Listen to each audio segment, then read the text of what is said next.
Ito ang Sky Cruise, isang futuristic na konsepto ng eroplano na idinisenyo upang maging isang lumilipad na hotel. Pinapatakbo ito ng nuclear fusion na magbibigay daan. Dito na manatiling nasa eroplano ng mga buwan o kahit na taon sa isang pagkakataon. Ang eroplano ay nilagyan din ng makabagong teknolohiyang anti-turbulence, kaya ang mga pasahero ay masisiyahan sa maayos at komportableng biyahe. Ang Sky Titanic na ito ay napakalaking may pakpak na higit sa 1,000 talampakan at may haba na mahigit 500 talampakan. Kaya nitong magdala ng hanggang 10,000 pasahero at tripulante. Ang eroplano ay nahahati sa ilang deck, bawat isa ay may sariling natatanging amenities. Nagtatampok ang tuktok na deck ng Sky Titanic ng napakalaking glass dome na nag-aalok sa mga pasahero ng malalawak na tanawin ng langit at ng mundo sa ibaba. Mayroon din itong iba't ibang restaurant, bar at tindahan.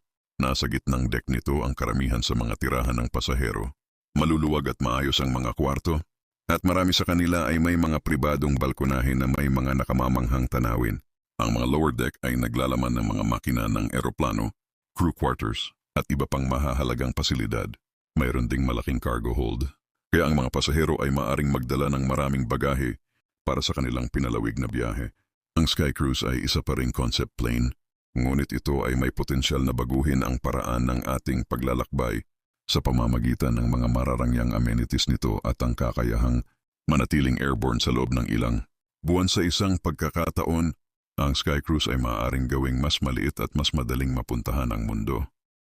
Ito ay isang Stirling engine, isang uri ng external combustion engine na ginagamit ang pagpapalawak at pagliit ng isang gas dahil sa mga pagbabago sa temperatura, hindi tulad ng mga internal combustion engine kung saan nangyayari. Ang combustion sa loob ng cylinder, pinapainit nito ang gas sa labas. Karaniwan, ang silindro ay naglalaman ng gas na may mataas na koepisyent ng pagpapalawak tulad ng hydrogen o C-gas. Habang pinainit ang gas, lumalawak ito na tinutulak ang piston pasulong. Ang gas pagkatapos ay lumalamig, kumukontra, at itinulak pabalik ng momentum ng piston. Ang cycle na ito ay umuulit na lumilikha ng tuloy-tuloy na paggalaw. Habang ang Stirling engine ay nag-aalok ng kalamangan ng panlabas na pagkasunog, mayroon itong ilang mga kakulangan. Ang thermal efficiency nito ay medyo mababa at ang matagal na pagkakalantad sa mataas na temperatura ay maaaring makabuluhang bawasan ang habang buhay nito. Ang mga limitasyong ito ay humantong sa maagang pagkamatay, nito pabor sa mas mahusay na panloob na combustion engine.